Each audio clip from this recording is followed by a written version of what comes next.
Hey, and welcome back to Game Talk. I'm your host, Evan Beyond. Today I'm joined by Connor Hey guys. and Mike. Hello.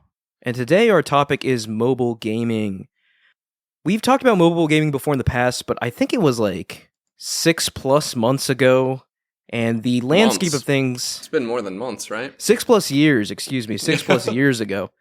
The landscape has changed drastically since then. And I figure it's worth revisiting because, like it or not, it is an extremely consequential part of the industry. Yeah. Everybody's got a phone. Whether Diablo fans want to admit it or not. Right. And I don't know. I've made my views on mobile gaming very clear in the past. It's a view of disdain and hatred, but I do think that is starting to change because I think those views were largely driven by the state of things in the late 2000s, early 2010s, where people were saying console gaming was dead, mobile gaming is the next big thing, Yeah. and there was this sort of doom and gloom around the gaming industry because of this fear that mobile gaming was just going to take over and everything would be reduced down to these sort of bite-sized, quick, in and out, shallow sort of experiences. But as we all know, thankfully we didn't go that route, but that Yeah, sort of I think- instilled a fear of mobile gaming in me that I still sort of hold on to today. I think we've seen the two coexist long enough that there's really no fear in me that Candy Crush is going to replace The Last of Us. Like, Right. And, it's just not. we have the benefit of hindsight now, but at the time it was a very real fear. Yeah, Looking it back was. now, Yeah. obviously, it's kind of like ridiculous to think about because they're very clearly targeting different people, right? If you spent your entire life playing Mario, Zelda, and Uncharted, you're not suddenly gonna only play Candy Crush for the rest of your life, right? So it is a bit silly that the industry kind of thought that something like that was even possible, but here we are. I mean, the difference in return on investment is clear. Like, a mobile game costs very little to produce, and something like Candy Crush just prints money. Yeah, I mean, they're just way more digestible, way more people. Like you said, everyone has a phone. And especially in parts of the world, more poor parts of the world, where people have phones but not necessarily PCs or consoles, this is king, right? There's a reason why mobile gaming, like it or not, is still king revenue-wise all over the world. And we could talk about that here in a bit.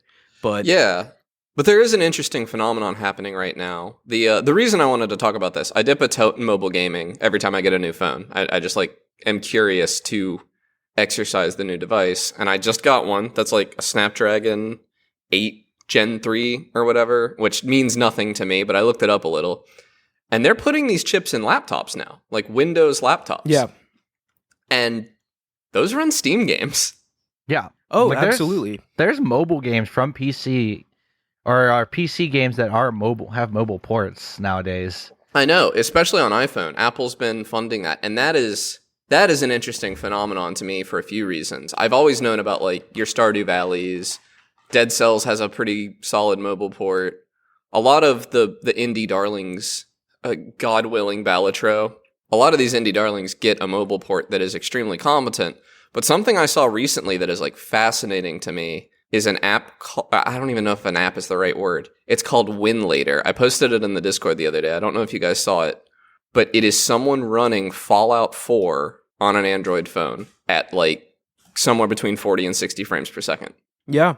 No, it's fascinating that we're at a point where the baseline hardware for mobile devices is good enough to run a lot of modern games now. And even someone like Apple, who always have kind of forayed into gaming, they don't have like dedicated studios besides their Apple Arcade stuff, right? They're not making Right. AAA games, but they're making games. And at their latest conference where they announced the new iPhone and everything, they had this whole section where they were like, look, we are running these games on an iPhone 15 or whatever the latest one is. It's the 15 Max is the one they've been showing, I think, or 15 Max Pro. I don't buy iPhones. Right. I Neither don't do think I, any of but- the three of us do, right?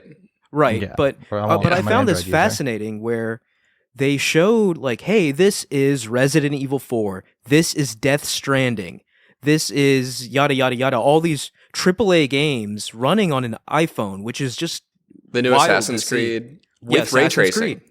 The iPhone 15 Pro Max or whatever it's called can do ray tracing. Which just wow that these devices in our hands are now they're running modern games with modern features, which is just crazy to see this baseline level reaching that point. What I would really like to see in the next 5 to 10 years is Steam adopting WinLater the same way they did Proton.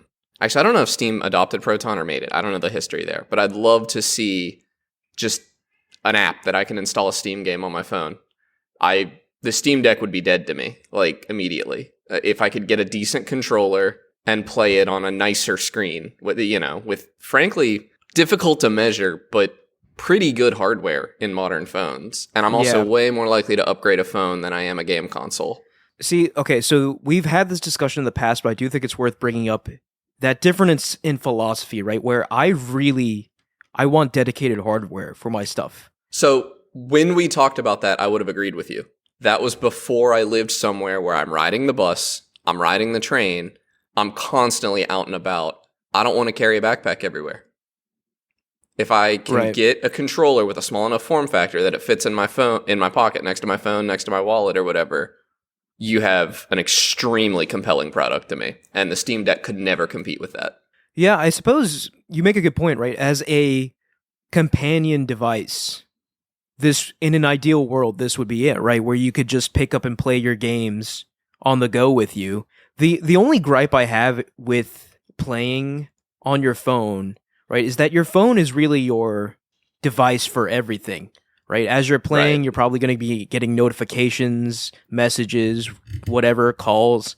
And it's just, when I play video games, I'm escaping and I don't really want to be bothered by my phone. I realize that I'm probably in a minority there and most people would probably be okay with just playing on their phone, but I think you're missing the point though. Like, the convenience is definitely there. You're missing the fact that I'm on a bus in this scenario. Yeah. There was never any immersion here. There was never any hope of being disconnected from the world. But I guess my counterpoint is when I used to take the bus at places like WVU, I'd pack my PS Vita with me and pack headphones or pack my 3DS. We don't have any of those anymore though. There is no pocketable handheld on the market right now. Right, not yet. Yeah, and the Steam Deck is just too big for that sort of thing. The Switch is too big. The Switch does not fit in a pocket.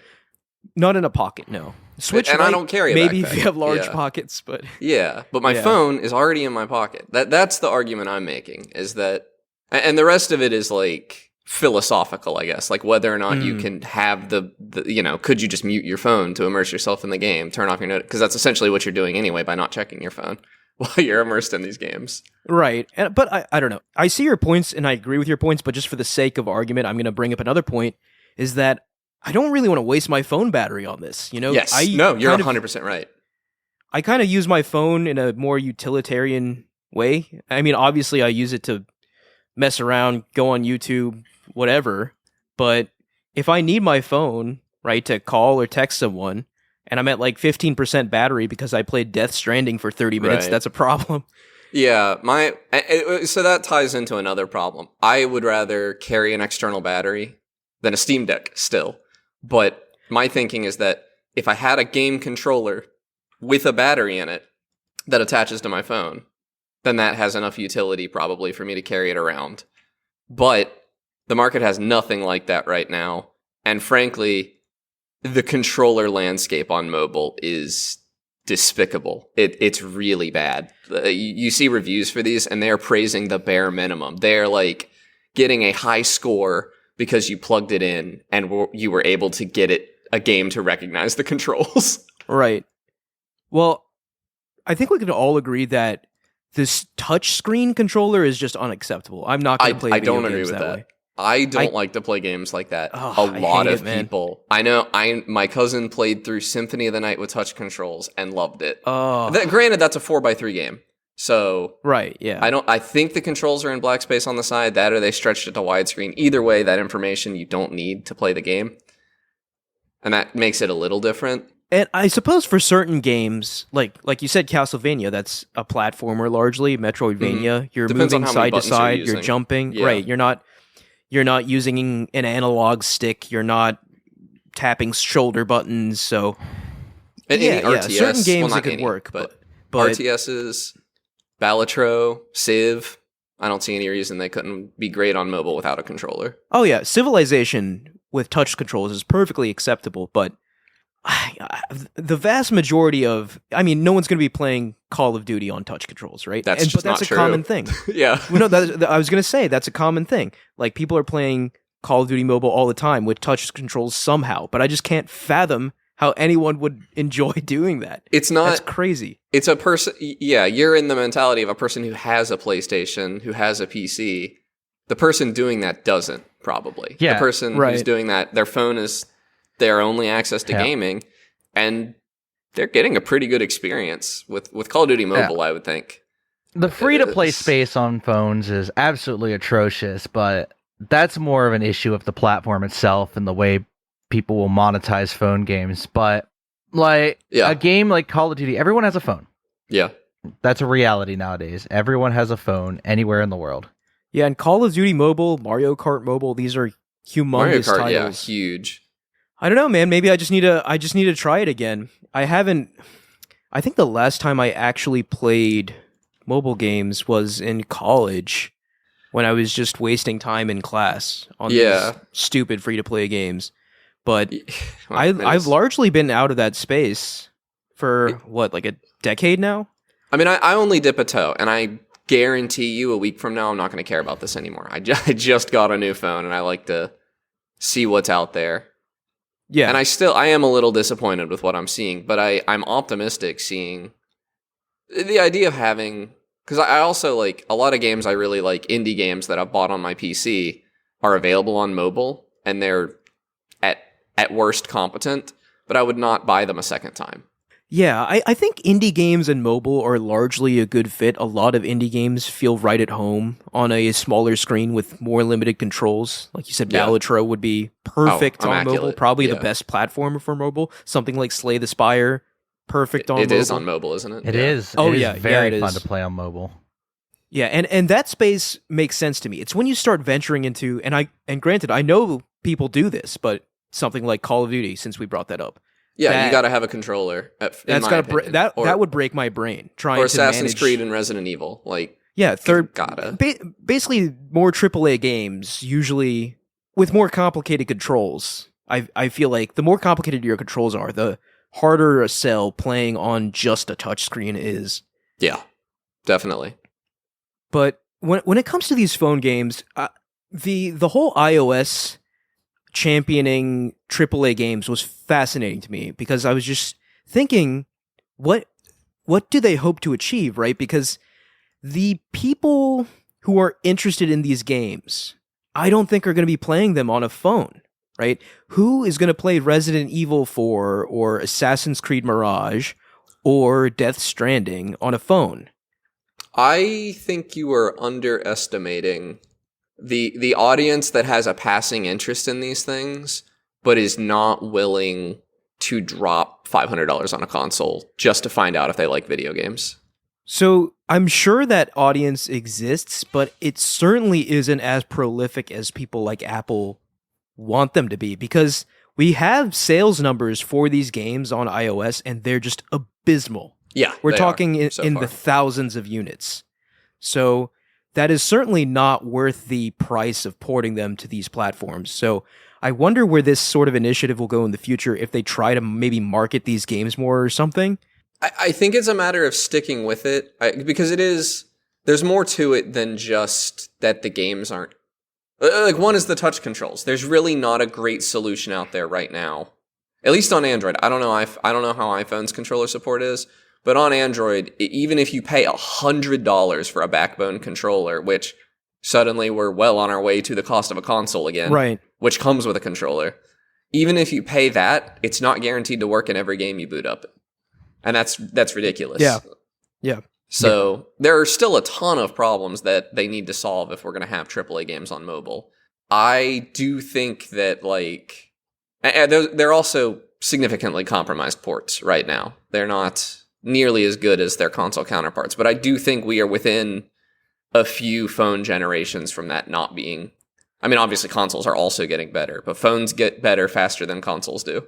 So, No, but and phones come out every year. yeah. And it's just, I mean, even now, it's so impressive to me, the level these games are running at. I'm like, holy crap. If you had told me, 10 years ago that games like this would be running on your phone, that's just ludicrous. Yeah. So their rate of, I guess, like I said, the baseline quality of this hardware is rising so quickly that even if you kind of have a mid-tier iPhone or a mid-tier Android phone, you can run these games in a respectable way and play them, which is just not how it used to be. They also, like, if you have an iPhone or a flagship Samsung phone, those are the only two I know about, but this is probably true of like a Pixel or something too. There's a reasonable chance your phone is the single best display in your house as far as how nice the screen is. OLED screen, small, but yeah, it's gonna be an AMOLED. It's gonna be high refresh rate. All the Samsung flagships are 120 frames per second now. High pixel density, very high pixel density. It's gonna look fantastic. And these games can have worse graphics, and you're not gonna notice because it's a small screen. Same way the Steam Deck gets by.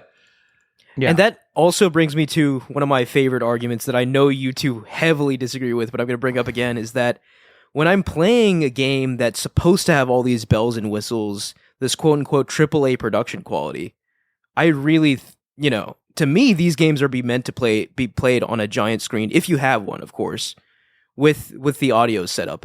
And that's my whole thing of where I don't think I'm alone on that. I think a lot of people feel that way, and that's why maybe interest in these mobile ports is kind of not as high. It's just not a match, right? Something like it's never going to be Stranding as good. Yeah, on a phone, right? It's not designed to be played there. Of course, you can play it there, but that's not something like Slay the Spire is designed to be played on your phone. But, I would play Death Stranding on my like, phone without thinking about it twice. That game. Well, I know you would.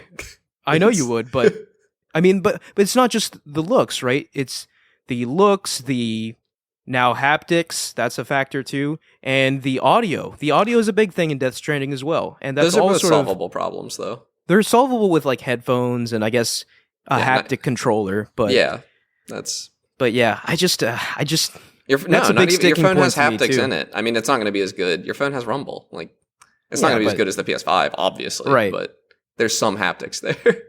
I just think, and this is speaking from a position of insane privilege, I realize this, but to me, a severely compromised experience like that really isn't worth it. But that's my opinion. I think you're missing the use case. No, this would never be how I experience my big AAA games, but this would be how I experience a AA game that I kind of like and I need something to do while I'm on the train for 40 minutes going to visit Antonio. Yeah, and that's fair, but the games they're putting on iOS are the big AAA games. Like Resident Evil 4, like the new one, not even the old one. Yeah. Death Stranding, the newest Assassin's Creed. And I think maybe that's a miss. But I don't even know if that's a miss, because what they're trying to do is generate hype, and they weren't going to be able to do that with the game I'm describing. Well, that's the other thing too, right? If they were trying to generate hype, they picked granted, AAA games, but a bunch of old AAA games. They should have maybe tried a day-and-date launch to generate hype, but they probably couldn't afford it. Or, no, Apple can afford whatever they want. Apple could afford anything, but... Yeah, their gaming division probably couldn't afford it, yeah. Right. Apple's still really dipping their toe into this space, trying to breach it. And obviously they've had success with Apple Arcade, but I think they have even higher ambitions for it. So... And the other problem... Apple Arcade has a lot of great controller games from what I've heard, but there's no separation between these more casual games and these like bigger experiences. It's actually not terribly easy to find these if you don't already know about them. Mm-hmm. And that's a huge mistake, in my opinion. Yeah, I wondered, do they have a Steam-esque kind of page where you can see what's new, what's popular, that sort of thing? Or Backbone has one. I don't know that Apple Arcade does. I don't have an iPhone. I have no access to that. I know Android doesn't have a great way of doing this, but if you have a Backbone controller, the Backbone app will show you games that are popular with, games that think you would like with the controller. Yeah, that's neat because I thought the backbone was basically just something you slap onto your controller to have slap onto your phone rather to have a controller. But Hardware wise, it is, but there's a software ecosystem. Yeah. Okay, that's cool. Yeah. Because there has to be, because Android is failing colossally on that front. I mean, clearly, their inroads are being made to bring bigger games to mobile, which is cool, right? But I wanted to sort of also discuss the state of mobile only games, right? Because these inroads are being made, but they don't really have to be, right? Revenue wise, because mobile gaming is bigger than PC gaming and console gaming combined year over year. You're right. With the money it generates, which breaks my brain to think about, right? As someone who only plays on console and PC, but everybody's got a phone. That's the truth, right? Everyone has a phone. And the actual numbers are quite staggering. So I pulled up this chart, right, for global games market revenues in 2023. And this is by a company called Newzoo, who is specifically a company dedicated to game analytics and market analysis. Okay.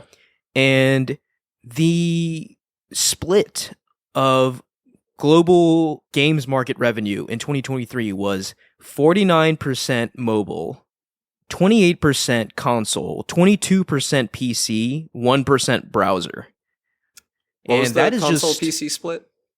28 and 22. So they're basically the same. And very similar. What's interesting is console is up 0.3% year over year growth, but PC is up 8.4%. So PC is growing way faster than console. Yeah. And actually way faster than mobile, even if we're going by this data, because mobile gaming revenue growth was down 2.1%.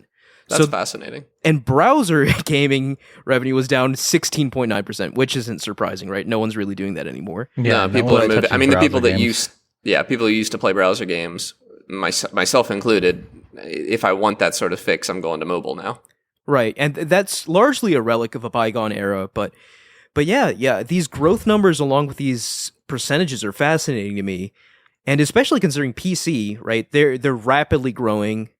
Obviously, in poorer markets, you know, the threshold to get a PC is a lot lower than to get a console. So sometimes PC, a lot of the time, yeah. Yeah, it gets really messy. Getting a decent graphics card can sometimes be harder than getting a console in some markets. It gets really that's messy. What I'm saying. To look you don't even need decent graphics. You could get a bad graphics card. That's true. Or integrated graphics, and you still have you can still probably play CS:GO in the lowest settings. And yeah. So those are the percentages, and just FYI, overall, the global games market grew 0.5% year over year, which is actually not that's pretty good. That's positive, right? But it's not as high growth as I was expecting, right? So there could be some level of saturation happening just in video games in general globally. I wouldn't have expected a huge... I mean, there's nothing that's happened in the past year that, like... There was no Fortnite or anything that came out of nowhere. I would love to see the numbers of gaming increasing when Fortnite was new. Oh, yeah. Yeah, absolutely. But, okay, so I want to discuss the actual numbers, right? Okay. So in 2023, the total games revenue across all sectors was $183.9 billion, which insane, right? It's a lot of money. Ridiculous amount of money. Mobile games was $89.9 billion. So do we have any stat on that other than that it's mobile? Because I'm curious how much of that is just King, Activision Blizzard. Yeah, so the chart I have, it doesn't break it down by company or game or anything. It's just sector-wide analysis. I'm sure that data's out there if we wanted to look for it, but you're absolutely right. A lot of it's got to be King, and because King was probably the biggest reason Microsoft went for that acquisition. Obviously, Call of Duty was the other big factor, but King was right there alongside Call of Duty as the most appealing part of that company. Yeah, because my thinking is mobile is a big part of the pie, and we all used to be afraid that we would stop seeing bigger games because of mobile. But I wonder how hard it is to get any of that mobile slice of the pie. Even though the games are pretty cheap to produce, I have to wonder if it's easy to get. It might be easier to get money out of, or to get people who are on console and PC into your ecosystem, or to buy your game rather, than it is to get people on mobile to get a new game when they're addicted to Genshin Impact. Yeah, I don't know. it's interesting to think about because I imagine there's a lot of shovelware on mobile, just endless amounts, hopeless amounts, hopeless, like more shovelware than I honestly think is on Steam. Oh, definitely more. I believe it, yeah. And it's built on false advertising as well, too. I don't think it cost but at least Steam, it cost $100 to get on. I don't think on the Google Play Store, I don't think you have to do that. I think that's free, honestly. I have never tried to put a game on Google Play. So what's fascinating is I have some insight on this because I actually developed a mobile app like a couple years ago. Oh, really? And for Google, it was free. So anyone can really, I mean, there is an approval process, but it's not difficult at all to get through. But you get on there, you have your account, you can publish apps on the Play Store. The problem is you won't make any money. Apple, there is a fee for a developer account. I think it's $100 a year to even have a developer account. And you have to have a MacBook as well. You can't develop. Yeah, you have to have a MacBook. Yeah. So there is a pretty high barrier to entry for iOS development. But it's the only place you'll make any money. Android users do not spend money on the App Store. Do you have that data anywhere? No, I don't. Okay. Well, I totally agree with you. Yeah. It's like 10-1 or something. iPhone, and I know, I'm an Android user who refuses to spend any money on apps. Like, I could see myself breaking that rule for a game that I really enjoy or something. But in general, and I think there's a quality issue there. When you buy an app on the iPhone App Store, there's a certain level of quality you can expect. They've kind of fostered that. That's not true on Android. You never know what you're going to get. Yeah, and I mean, a large part of it is due to that high barrier of entry, right? Yeah, I mean, that's a thousands of dollars barrier to entry. Right, for the hardware, and then you have to pay for the actual account as well. So right. And that MacBook's not going to last you forever. No. You know, I've seen that. They last maybe 10 years, even if you're just using them to browse the internet. In addition to that, I mean, this is getting a little technical, but you have your own dedicated development language, too, with Swift. For iOS development. Granted, you can use React Native for both if you're just developing mobile apps, but I imagine for games, you can't just use something like... I mean, you're going to have to use Swift, probably. No, I don't think so. I think, at least in the AAA space, one of the big pushes that Apple's been making with their push for AAA games is they've been making it easier to port to Apple Silicon. Okay. So that includes the iPhones, that includes the M1 Mac, the iPad, all of that. They have made a huge push to make it easier. So I think you can export Unreal and Unity to these. Okay, yeah, that's within reason. I imagine, for the popular engines like Unreal and Unity, they must support Mac. And I reckon there's somebody out there using Godot, but complicated. But yeah, all that aside, so that was a bit of a tangent, but getting back to the revenues, right? So mobile games, $89.9 billion, console games, $52.4 billion, PC games, $39.6 billion, browser games, $1.9 billion. So, I mean, in rough terms, mobile gaming is half the industry, revenue-wise. But so, and of course, revenue isn't always everything, right? Everyone has operating costs and stuff, so we don't know the net numbers, but They've got to be just lower. The revenue numbers. Yeah. I mean, they give us a pretty good picture of how things are. And I mean, 50% of the money made in the gaming industry, which is a very lucrative industry, was made through mobile. And we have the year-over-year growth or decline from the last year. I don't know if that's like an anomaly, that it's a little bit down for mobile, or if that's just like the trend. But certainly, I'd think the PC game one, with the 8.4% growth over year, is not an anomaly and probably just the trend for PC gaming that kind of tracks with our knowledge. Right. That PC gaming is just growing very quickly. But yeah, with mobile gaming being 50% of the industry, it's just when I see data like this, it's just a huge wake-up call to me, because, you know, the world I live and breathe is basically just not even, you know, it's like a fourth, maybe less than that, of the actual gaming reality, and most people are just playing mobile games, you know? I don't think it's fair to call it a fourth, because that's only if you're like splitting console and PC, which increasingly is kind of meaningless. Right, yeah. You live in half. That's fair to say. It's more of a half, I would think. But still, Yeah, like, it's still only even half. to me, right, half, Also, Wow. VR was not represented. I know VR is a small, Yeah. but Meta should be on there somewhere, in my opinion.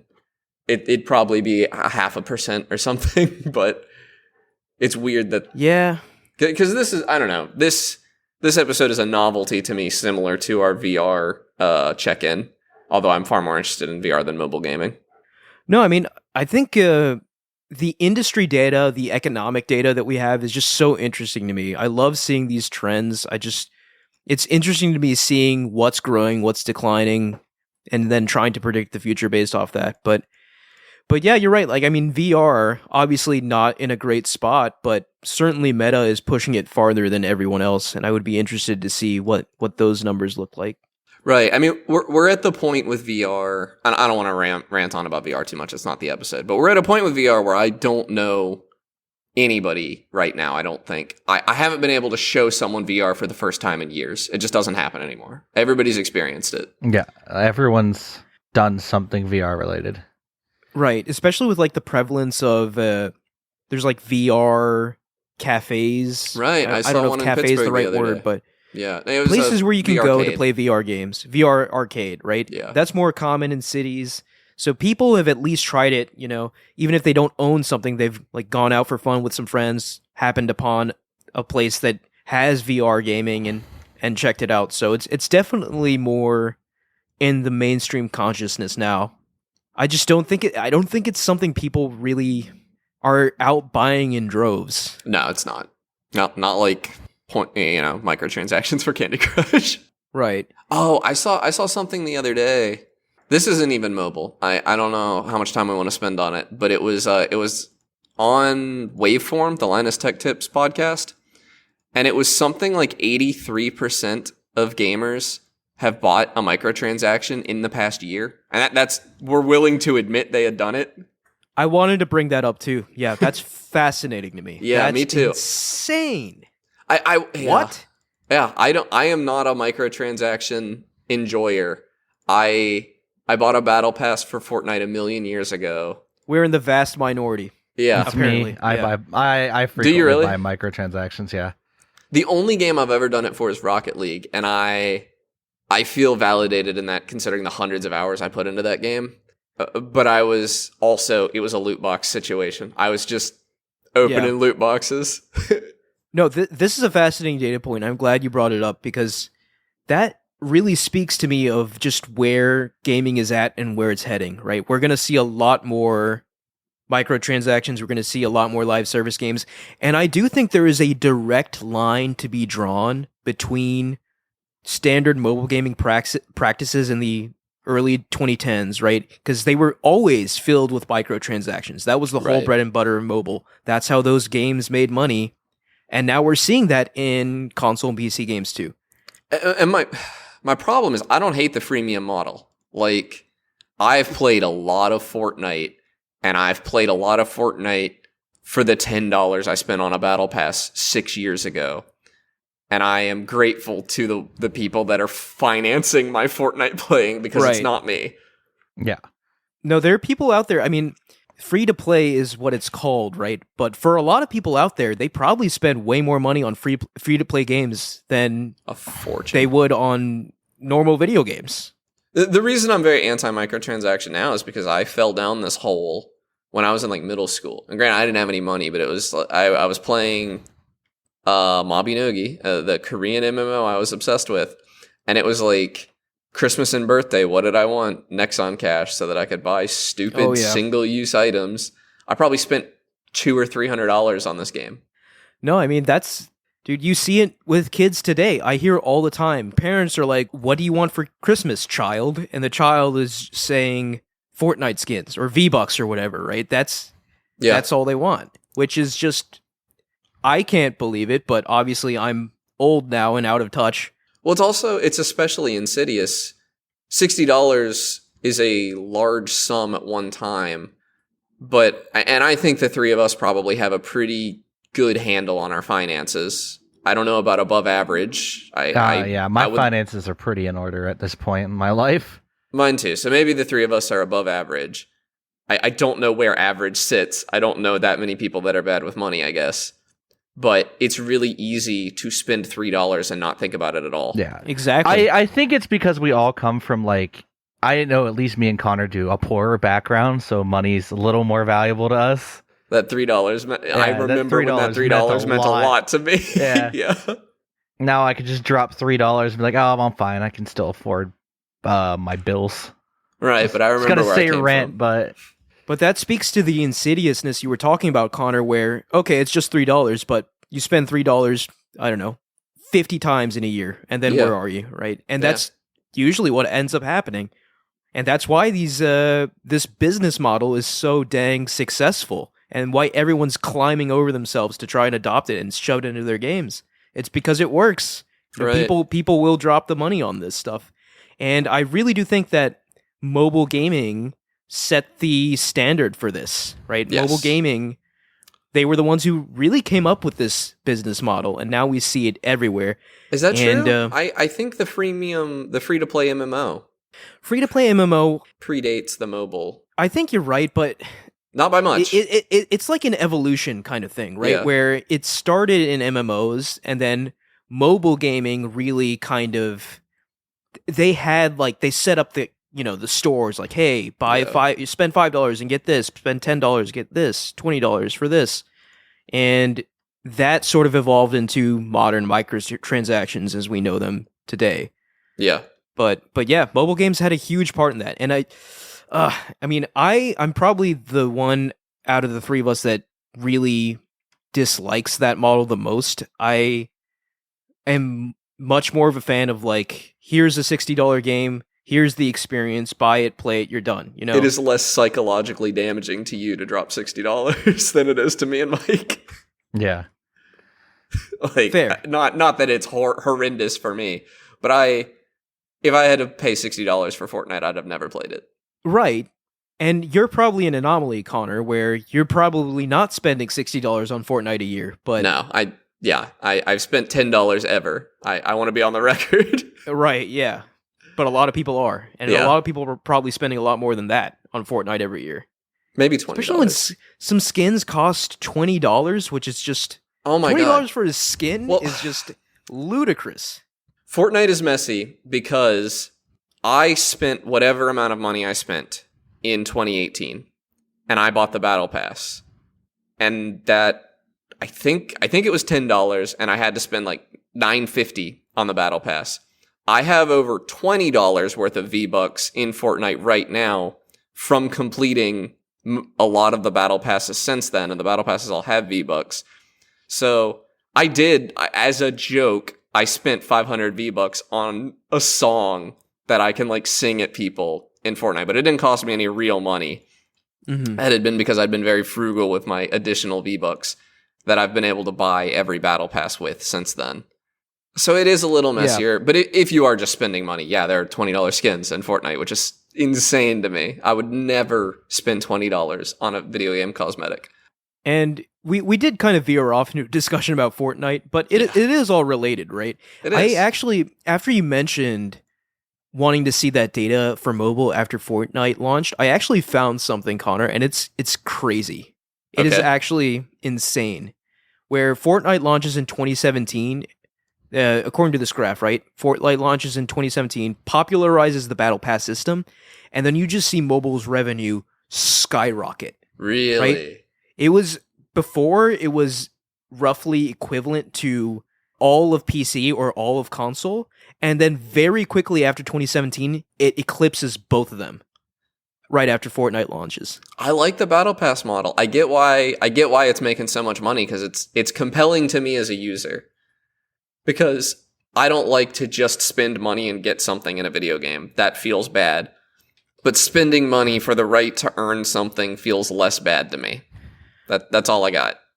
Plus, I have to give credit to Fortnite, where they're just have their fingers in everyone's pie, right? Yeah. Eventually, Fortnite will launch One Piece characters, and when that happens, you better believe I'm going to drop money on every single One Piece skin in that game and play Fortnite again. Not every for me, I don't think, but I'll buy Luffy. I'll buy NL if they do it. Yeah. No way they drop NL in a Fortnite battle pass. There's a lot That of would be lightning powers insane. in Fortnite lately. But what I'm saying is that Fortnite is really a unique case where there's something that will get anyone in Fortnite, right? You're a fan of something that if they put it in Fortnite, it will break you and you will finally concede. I fully believe that everyone has their That's breaking true. point, and Fortnite will eventually get to it. It was Fallout for my buddy Tyler. He'd been hanging out while me and his wife play Fortnite for years now, and they put Fallout in it, and it was like, oh man, it's over. He has to Yeah. join Play now. Fortnite.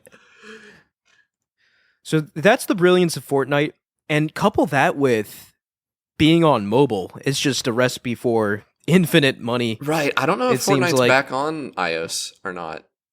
I know. Oh, right. Yeah, Yeah. Epic and Apple had that huge falling out. I believe it's back on Android. It was not for a bit, maybe. I don't know. So that's probably something I should have checked out. Yeah. You can certainly get it on Android. I just don't know how difficult it is. I think that's because Apple doesn't know what's good for their market at this point. Well, they're trying all sorts of different things for Yeah. gaming, right? Like these AAA games on iOS that didn't go so well for them, but they're trying to figure out a way to get more into gaming. So I'm curious to see what they end up doing. Right. I don't see them doing the partnership with Steam that I could see. Well, there would be no need for a partnership. I could see Steam just coming to Android at some point where you can run a native, not native, but run an native in the same sense as the Steam Deck is native. Run your Steam games on your Android phone. I do not think that's coming to iPhones. I think that's very unlikely. Yeah, it's a lot more difficult to get things on iPhones, but I don't know. The landscape is rapidly shifting. Yeah. I'm much more negative than you two on all of this, the battle passes, mobile gaming, all of it. But what I will say is that I am glad that it seems as though there's no longer a fear of them trying to like cannibalize each other, which was my biggest thing in the past. Where Right. I don't think there's any need to be afraid of. You can not like mobile gaming. I'm done with it like in a week or two probably. But I don't see it having any impact at all on my traditional gaming experience like we were so afraid of 6 years ago. Yeah, the only danger that I see, and this is kind of specific to me and people like me, is that mobile gaming largely popularized the microtransaction battle pass model, and that in turn made a lot of companies try and chase that model, which in turn led to less of the games I like being made, which that's my biggest gripe with it at the moment, where, you know, my example, right, is Sony, where they pivoted half their first parties to working on live service games, and we know how that's turning out. Look at how poorly Concord's numbers are. Are they? I haven't looked. I was hoping we would talk about that on the show. No one's playing it. Excellent. It's You love to see it. You love to see it. It's such a misfire, and Sony bought this studio based off of Concord, right? Because they were working on Concord. Sony saw it and they were like, "We want you in our first party family." So it's just completely misguided series of steps in pursuit of this money that has been dangled in front of them by the microtransaction business model. So, whatever.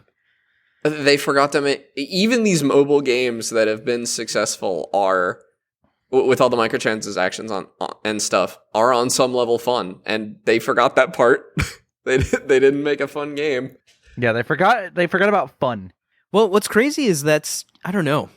Helldivers 2 is lightning in a bottle. Yes, right? Helldivers They 2 somehow is did it with also Helldivers 2. New update coming in August. Ooh. I'm probably I'm gonna down. jump back in for that. Yeah. Yeah, that's gonna be sick.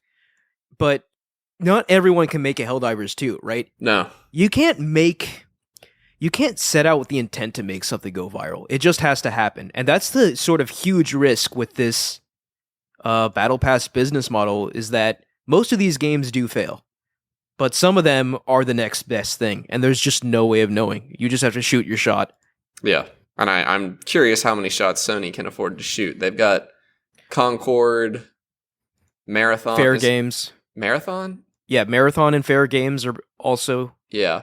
So additional live service games. They already canceled Last of Us Online, whatever. for sure a good call. And I think they've canceled a couple other unannounced projects as well. So I do think they're pivoting off of it, which is just like, my frustration is, why did you pivot to it in the first place? Because even a Suits, dum-dum man. like me could have told you it was a bad idea, but whatever. Suits don't know what's good for them. Yeah. But anyway, do we want to wrap up our mobile game discussion? I know we kind of went in a bunch of directions there. I do want to say I would love to hear. We're kind of in a vacuum, so I would love to hear people tell us on Discord or in the comments what some good mobile games that someone like us might like. I found a game called Shapes that I don't think is originally mobile, but it's kind of a Factorio sort of game on mobile that, especially, I got a folding phone. So all that screen which one did you estate- get? I got the Fold 6. Oh, nice. Okay, Yeah. so we're both fold. Yeah, Fold and that extra Andes screen now. real estate. Yeah, that's another reason I was interested in mobile gaming, especially cloud gaming or just Steam streaming, or you can stream PlayStation to your phone. I think Xbox console you can stream to your phone as well, not just through xCloud. All of that is pretty compelling to me with a phone that can fold out into a small tablet if it can work over a 5G connection or something. I haven't had a chance to test that yet. But I would be interested Yeah. in hearing what mobile games people like. Yeah, 5G connection, probably not going to happen. Probably but- not going to happen. I don't know how the Yeah. ping is. I don't know. I haven't tried it. But no, the foldable phones are kind of a game changer, because with a screen like that, it suddenly becomes equivalent to playing on a tablet, which is a lot more palatable to me than playing on a phone. Right. And the buttons matter less. The on-screen buttons, because there's so much screen real estate. They still are Yeah. annoying, but they matter less. Right. But obviously, folding phones are like a niche inside of a niche. So Fair. I think they're going to go more mainstream eventually. We're just not there yet. when Apple does it and claims they invented it, then Right. people will be on board, right? Right. All right. Well, I think that's a wrap on mobile gaming. I really do think there's a lot of mobile games out there that, like you said, Connor, that we would enjoy. There's just no way of us knowing, because I'm not willing to shovel through Oh, tons of manure to get there, we didn't even talk about Netflix. Do you guys even know this? Netflix has mobile games that you can get through the Oh, Netflix right, app yeah. on Android and iOS. Yeah, which is crazy, yeah. Like Dead Cells is on there. I think Hades is on there. Hades is on there a lot. I think Hades might be only on iPhone. I don't know. I don't check in. Into the Breach is on there. A lot of good games. A lot of indie darlings. But Netflix is also pumping a substantial amount of money into in-house game development. I haven't applied for any of them, but looking at job listings, I've seen a lot of Netflix hiring.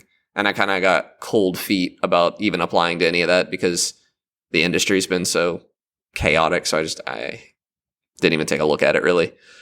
But they're mobile focused. And I actually think they're doing a more compelling mobile game strategy than anyone else. Does Netflix actually download the games to your phone, or are they all streaming? No, it downloads to your phone. It essentially gives you a key to the game in the App Store that's linked to your Netflix account. So it's kind of That's strange. fascinating. Dead Cells has 3 versions in the App Store. There's like Dead Cells something edition, and then Dead Cells Netflix edition. Yeah. No idea which one is has everything.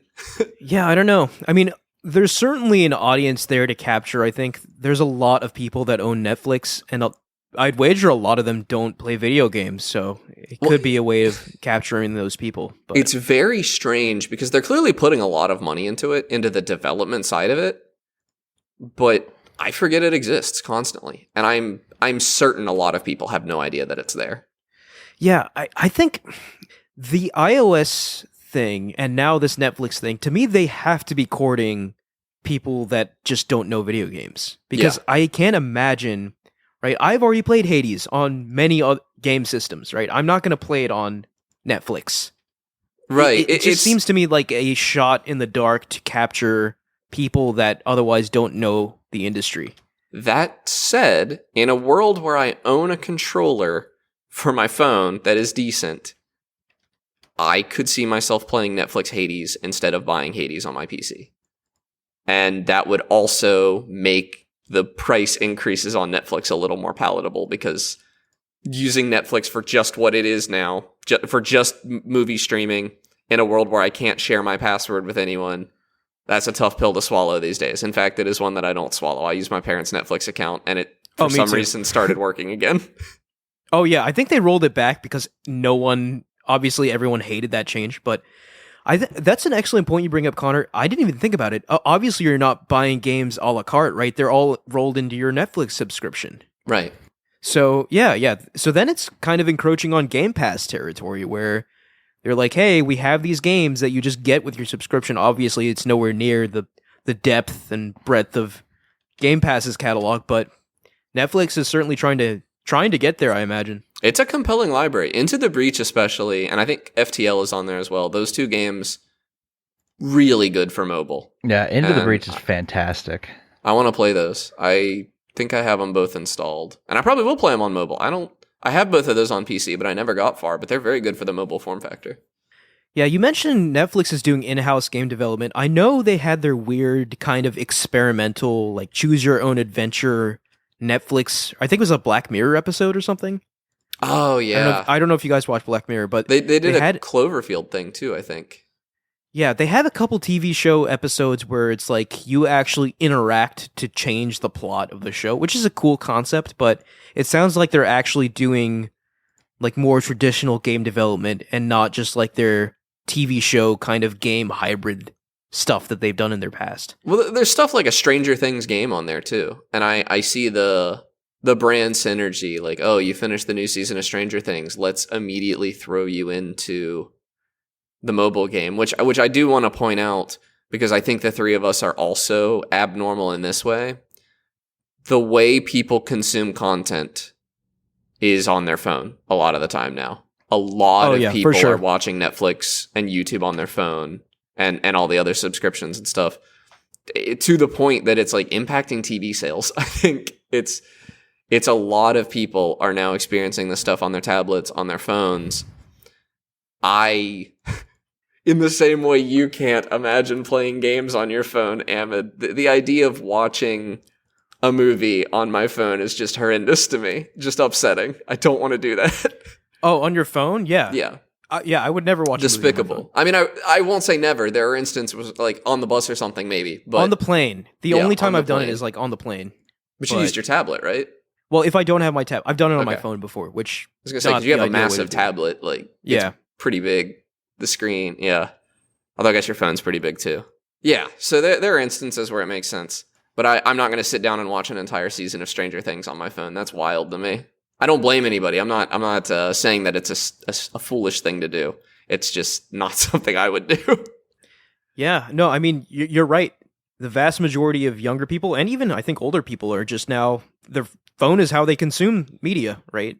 From YouTube videos to movies. I dated a girl a few years ago when I still lived in Morgantown. And she was watching, I think, Malcolm in the Middle. And she was like watching the whole series on her phone. And I wasn't even using the TV. I was telling her, you can put it on the TV if you want to. And she just had no interest. Watching it on the phone was just what she wanted to do. I can't, man. I can't. I just can't. Me neither. It's crazy to me. So what's going to happen when I'm about to break your brains with this news, right? You're going to wish to unhear what you're about to hear. Oh, no. There's a Skibidi Toilet film and TV franchise being made by Michael Bay. Why? I thought I was okay until you said it was by Michael Bay. I thought I was fine. I really thought, he oversold it. And no, you sold it exactly right. But yeah, like, do they really expect these kids to go to the movies to watch this? Yeah, no, there's no way they're going to watch it on their phone. Yeah. Why Michael Bay, though? Is he... Had to be somebody. Somebody had to do it. Someone had to do it. It's not going to be M. Night Shyamalan doing M. Night Shyamalan would be perfect for Skibidi Toilet, you know? I mean, to be fair, Skibidi Toilet is just a bunch of explosions. Oh, is it? I've never watched it. Oh, I've watched an absurd amount of it. It's like, yeah, I'm a Skibidi Toilet expert. Dude, the whole thing's basically a giant war. So it makes sense. If you're listening for the TikTok clip, right here it is. Right here. Oh, God. No, I will go see the Skibidi Toilet movie, I think, personally. I'll do it from like a scientific perspective, trying to understand like why this is. Do you ever like watch a nature documentary? That's how I'm gonna be. Right. Will it be an approachable? Actually, I don't know if I'll go see it in theaters. I don't think I can handle that audience. Oh God, no. That might be a streamer for me. No. It would be very funny and ironic if this movie comes out completely bombs because no one saw it in theaters, but then as soon as it hits, streaming services, everyone watches it on their phone and it's a huge hit. It's the final nail in the coffin to put theaters out of business. Yeah. A Skibidi toilet will take a lot for me if it puts theaters out of business. I personally cannot allow Skibidi toilet, of all things, to ruin my very existence and the things that I enjoy. Do you guys think it'll be like a safe entryway? Do you think the Skibidi toilet fans are going to hate it the way Uncharted fans hated the Uncharted movie? Or is it going to be I like don't know. the Halo Skibidi TV toilet show? fans are like 13 and under though, so I think they'll just I hated the Avatar enjoy- movie, and I was like 12 when that came out. Okay, but that was pure garbage. Yeah, that's just because it was that's a one of the bad worst movie. pieces of media ever made. Also, Avatar: The Last Airbender, the cartoon, is a lot better than Well, I can't say that. I haven't watched Skibidi Toilet. I I'm have, going to and make the assumption. It is. I feel Avatar like is that's certainly, fighting yeah. words for some like Gen Alpha like brain rotted person. Well, that's a I'm fighting bigger than word. them. It's okay. Luckily, according to our analytics, no one in that age range listens to this podcast anyway. So Oh, thank God. Do we really honestly believe that some Gen Alpha persons out there listening to gaming podcasts, like we're Oh, no. our whole No, they don't have the audience is attention at span least for it. This show's like hour and a half long usually. yeah. You know? We're a little more cerebral than like. Well, I think like the average Gen Alpha content is at the moment. Maybe when they they're probably like catch 30, the reels. you know. They probably catch the reels and the TikToks. no, that's the thing. Yeah, Yeah. the reels and the TikToks, they do quite well. They reach way more people. Way than more than the show. the episodes do. Yeah. So Like I It think is our what it is. demographics are like straight millennial, right?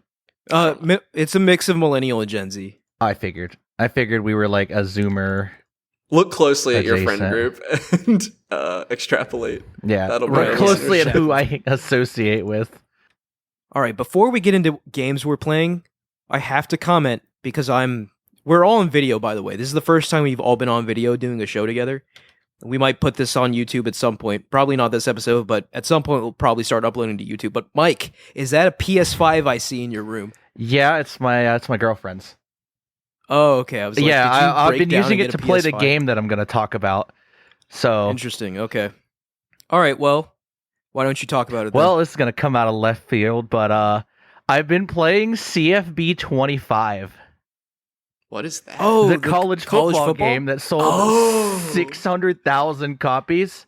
And Didn't like a lot of people pay $100 to play that early? I would have. tens of thousands of people I would've. paid $100 to play it a few days It's early. so which worth is it. It's wild to so me. worth it. As someone who likes college football, it's so good. Is Dude, I it- hear it's Such a I hear it's fantastic really sport good. game. But I've heard it's way better. Like the college football games have always been better than Madden, is what I've heard. This blows every Madden game I've ever played in the last decade out of the water. Like, they really sold the park. I was gonna say, plus it's been over a decade since one of these college football games even came out, so there's a lot of like pent up demand for this. Yeah. Oh, yeah. People have been crying for a college football game for a decade. And So does this have the game mode where you make your team and rise through the ranks and everything? I've heard that's yeah, it like, has Dynasty. It has Road to Glory. I'm playing through Road to Glory right now, which is the player-centric one. yeah. As Prince King, the Giga Chad corn-fed country boy from, I think I said him from Morgantown because comedy value. And it's hard. The game has not let me see plays yet. I have not played the game in several hours. I have been sitting there in menus waiting to play the game. So wait, is this a PlayStation exclusive? college It's football game? no, it's on next everything. gen consoles. I don't see it on only. PC. It is not on PC. console. They That's did not twisted. do a PC release, which sucks. If it had a PC release, I wouldn't have had to log Right, into the that's old why you had to do it, PlayStation yeah. account. Crazy. That's fascinating. Why not? I thought the sports games all came out everywhere. It's EA probably has, a mark. Yeah, EA hasn't done it from like 2008 to like 2016, 2017. They didn't release football games on the PC. There's just not a market there, I guess. Interesting. Yeah, there's probably a market analysis thing here where Yeah. PC for sports games was probably a pretty low percentage of the sales and a very high percentage of development costs, including support. You know, a PC player is far more likely to complain. But But they put this game on the Frostbite engine, and it's so pretty. Yeah, I've actually seen clips of this game, and I'm like, dang, this is probably the best looking sports game I've ever seen. It's very pretty. It's beautiful. And I don't know who they sent out, where those scouts were who were scouting stadiums, but man, is it like down to the wire with what happens in stadiums during games. What do you mean? I played a game as WVU for comparison, because I've gone to a bunch of those games, so I know how the stadium looks and sounds.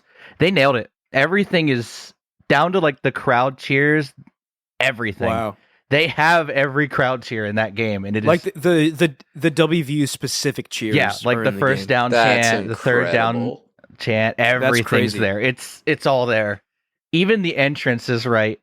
I need you to play Pit and see if they have the old slogan. They do not. I don't think they have that. But if you put on the broadcast team, will sit there and talk about like the rivalry game.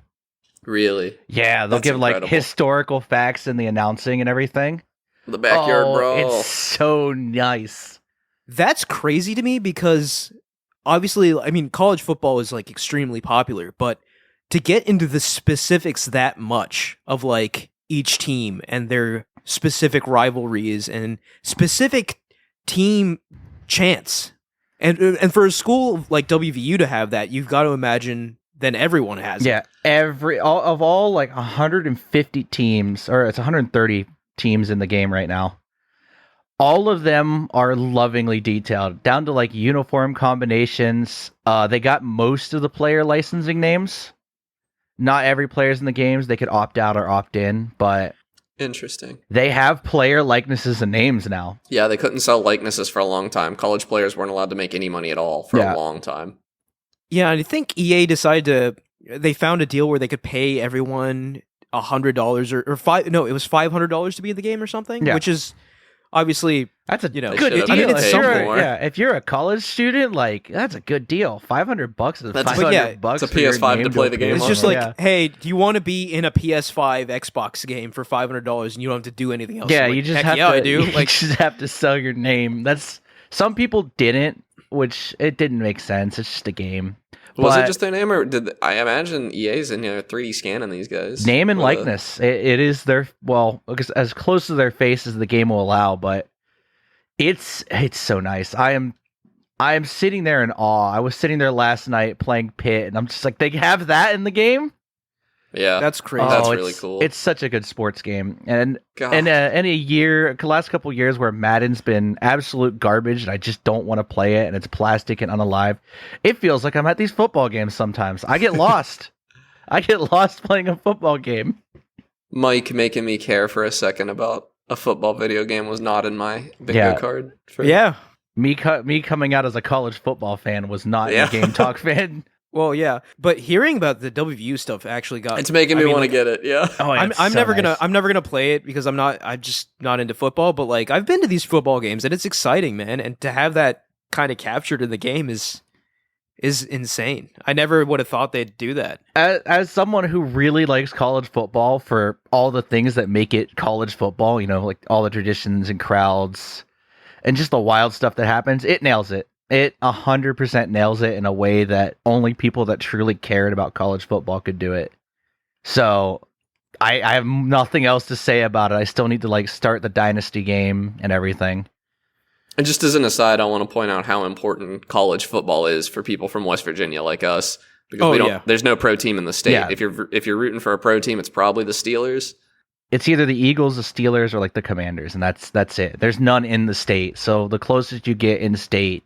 And in a lot of places in America, if you're not from around America, college sports kind of fills the gap that we have, because there's only 32 pro NFL teams, and I don't even know how many NBA or NHL teams there are. But there's more people in small rural towns in America that have a community college or a high school than there are pro teams in the country. So people somewhere in Texas, high school, places in Texas, high school sports go hard.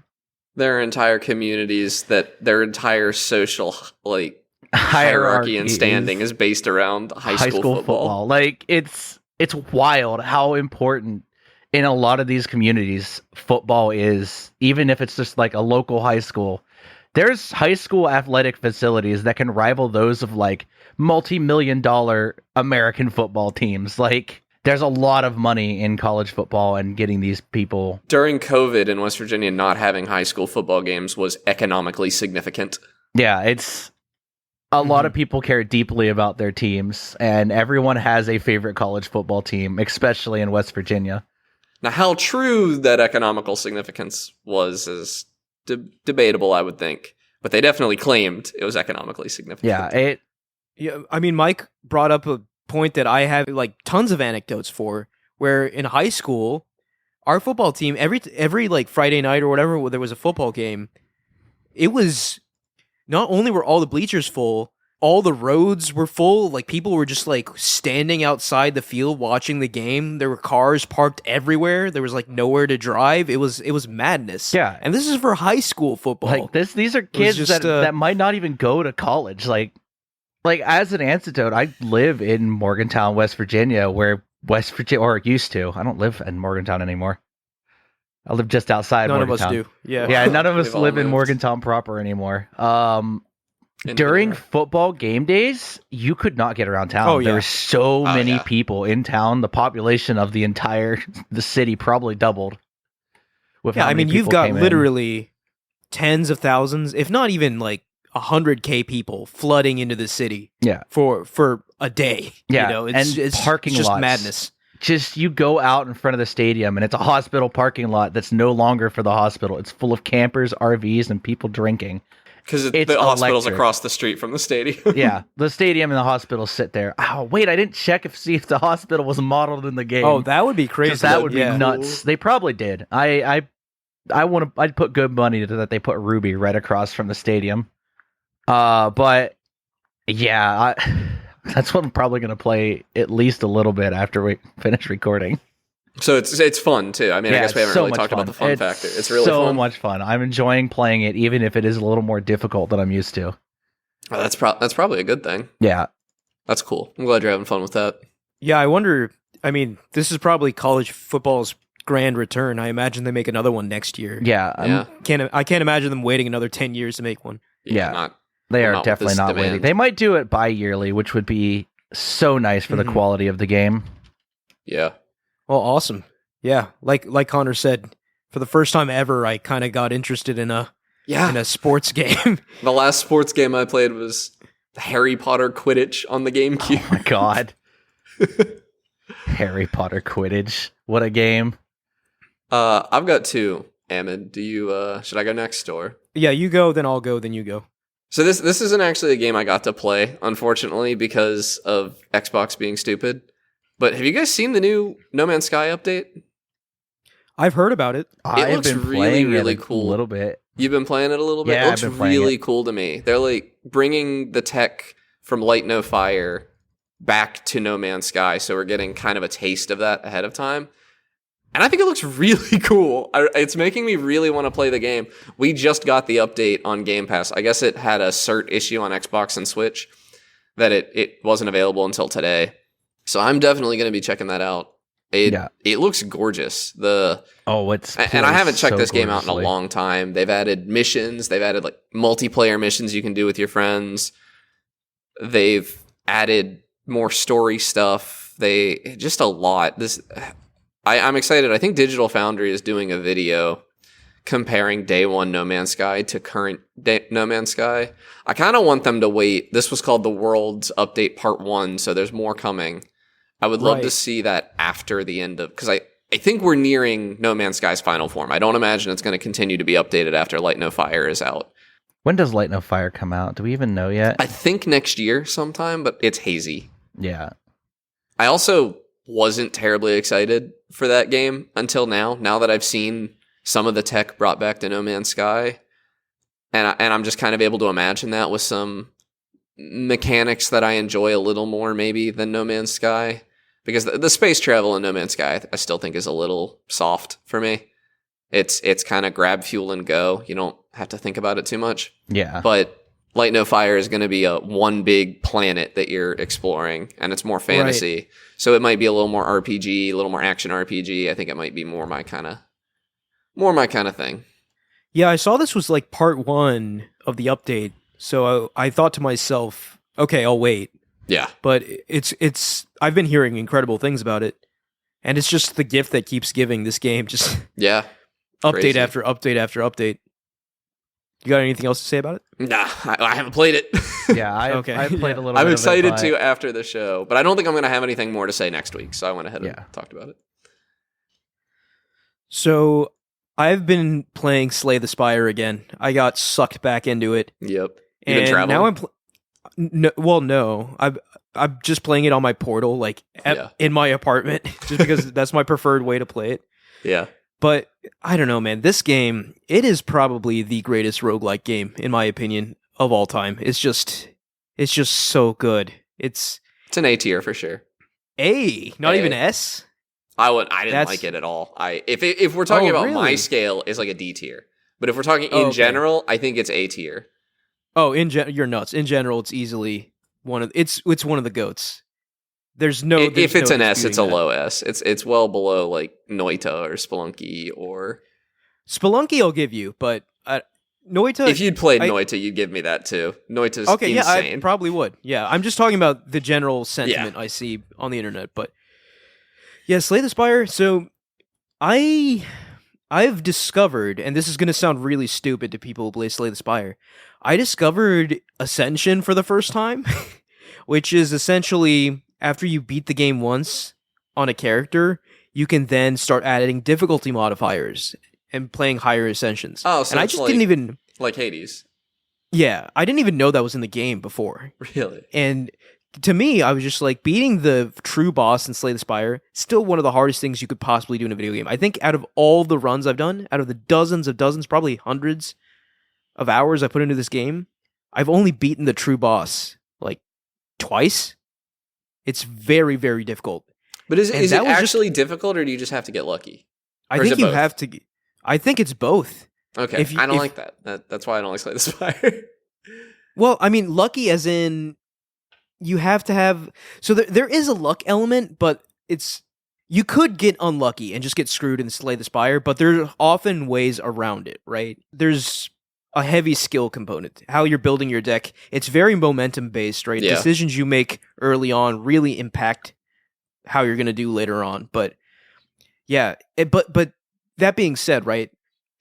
At the base difficulty, it took me that many tries, that many attempts to even scratch that boss. So have you even gotten close in Ascension? There's 20 Ascension levels. Wow. And I'm just like, maybe I'm just horrendous at this game, or maybe everyone who plays this game just has an IQ of over 200 or something. Yeah. I don't know.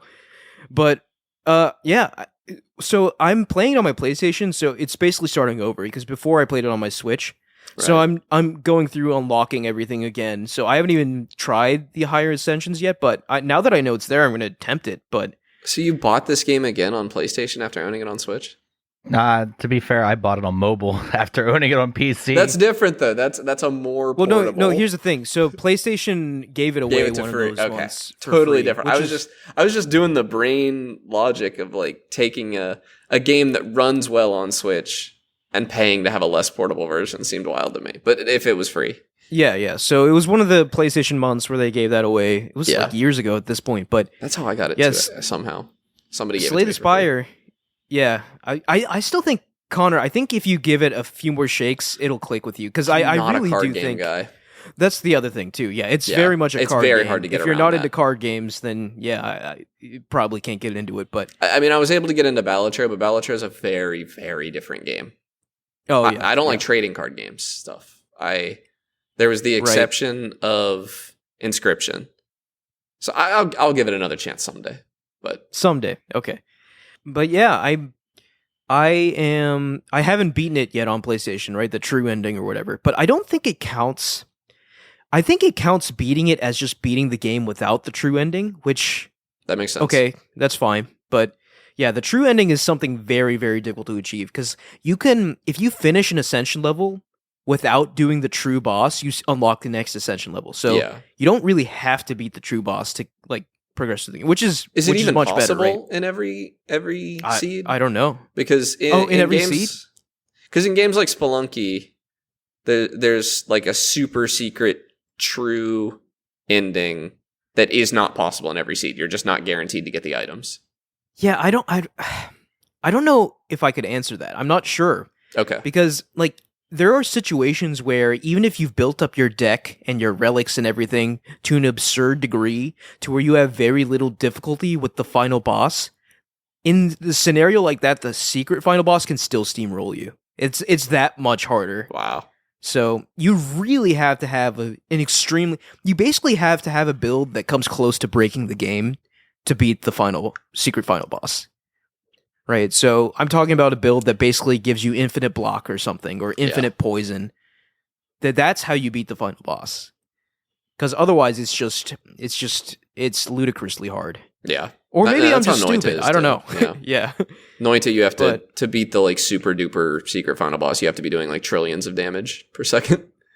Yeah. So, but yeah, got addicted to Slay the Spire again. I don't know. Maybe it's just my way of cooling down after Elden Ring, but definitely been playing a ton of that and not really anything else for the past so this weekend, past couple weekends, I was in Charleston and my family's there, including my sister and her brother-in-law, or my brother-in-law, right? My sister and my brother-in-law, and he doesn't really play video games, but he loves FIFA. While I was over there, strangely enough, I'm also going to be mentioning a sports game. I played a lot of FIFA 22, which FIFA 22, they gave away for free on PlayStation one of those months as well. So, didn't buy FIFA, obviously, but I own FIFA 22, and I don't know. It's fun in a group setting, obviously, but I can't really play it. I'm very bad at it, and I understand the rules of soccer, but I don't really know why I'm offsides all the time, and that's really annoying. I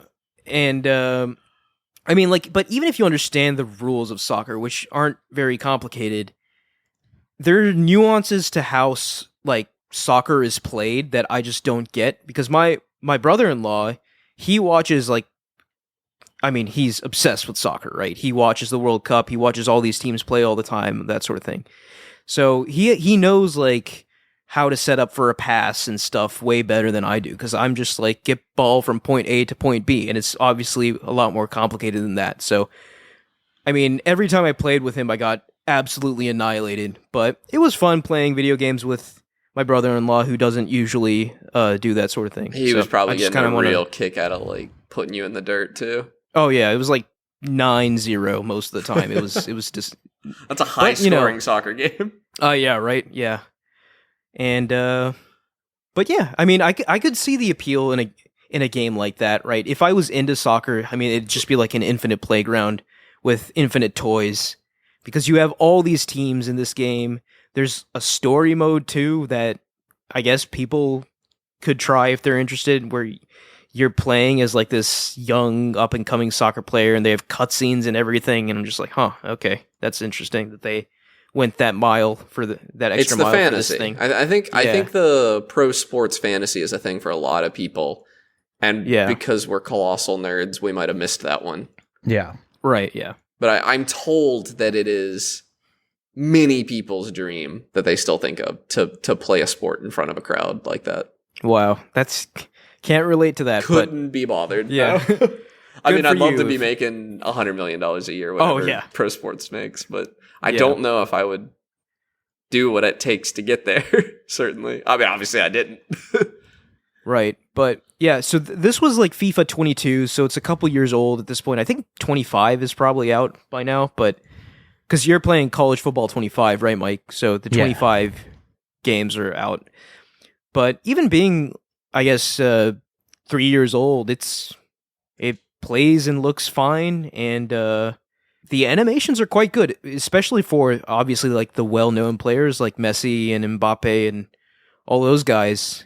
Obviously, if you're from a no-name team, they kind of put a lot less effort into it, and you have way like fewer bespoke animations. But for those like big soccer players, they certainly put a lot of juice into them. But yeah. Probably never going to play it again unless he's around. But what about you, Connor? What are you playing? I've been messing around in Pico 8. So playing a lot of games in Pico 8. Are you guys familiar? It's you talked about it before. Yeah, on it's the show. What's called a fantasy console, which is to say it is essentially a retro console that never existed on hardware, but there are emulators for it now. So you can play these games they can be embedded in a web page. I actually paid, so I have the console and development kit handy. And it's really neat. Their games are saved as a .p8.png, which is an image file that you can open, and it at a glance just looks like an image of the cartridge, but you can actually load the game from that image. And so the whole game fits in this fairly small PNG. You get a little over 8,100 tokens, which people who are into programming will know what that means for programming. You have a very limited amount of code you can write, so you have to be thinking about that the whole time. And the screen is only 128 pixels by 128, and you get 16 colors, or 32 if you're really clever about it. There are technically 32 available colors, but you have to be really, really smart to use more than 16 at a time. And I don't know, I've been playing around with that, having fun, already seeing improvements in my pixel art from where I'm learning to draw, already Nice. Immediately just fundamentally better at breaking something down into the shapes and drawing it in pixel art and animating it, or looking at someone else's pixel art and understanding why they did what they did and being able to learn that. So that's really cool. And I just really like playing with stuff like that. So I'll always shout out Pico 8 because I don't think it gets enough love. And it is fascinating to come back to it a few years later. And much like modern developers can get a lot more juice out of old hardware, Pico 8 continues to be more and more impressive. There's a lot of 3D games on Pico 8 now, which is insane to me.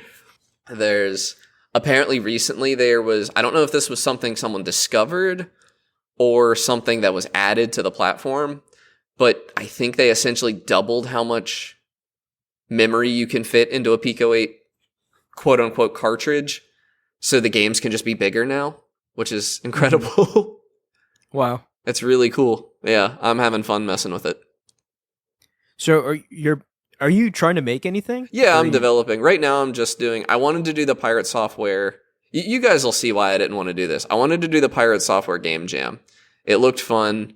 The theme was Shadows and Alchemy, which right off the rip, not a theme I'm interested in at all. I don't like thematic themes, I guess. I want a mechanical theme. I want a theme that elicits a lot of mechanics to me, and those Alchemy, I could see me doing some mechanics around, but Shadows, I got nothing, man. I really couldn't think of anything. And he requires you to submit a game design document for a game jam. And the example was 8 pages long. I'm not doing that. I was going to put maybe 2 days into this game jam. And no, I'm not submitting an 8-page game design document. No disrespect to Thor from Pirate Software. I really love the work he's doing, and this included. I think he's trying to instill good habits in people because a game design document is really important. It is not something someone who's been doing game development for almost 10 years now as a hobby, it's not something I want to do for a game I'm only going to spend 2 days on. Right, yeah. So if this was an actual product. And it's a 2-week jam. If I was going to do the full 2 weeks, a game design document is suddenly a less tall order. But when I see a 2-week game jam, what I see is 2 weekends. I'm not going to work on this. Right. So it's just turned into a project. I'm doing a little Castlevania thing because I'm still obsessed with Castlevania. Nice. Yeah. Right on. Continuing on your creative arc, I see. Trying. All right, I think that's going to do it for us this week. Thank you all for listening. You can follow us at Podcast Game Talk on Twitter, Instagram, and TikTok. Click the link in the description to join our Discord and talk to us there. Please like, rate, and review us on Spotify, SoundCloud, Apple Podcasts, or any other podcast services you use. Thank you, Connor and Mike. Yeah, see you guys next week. See you next week. Bye.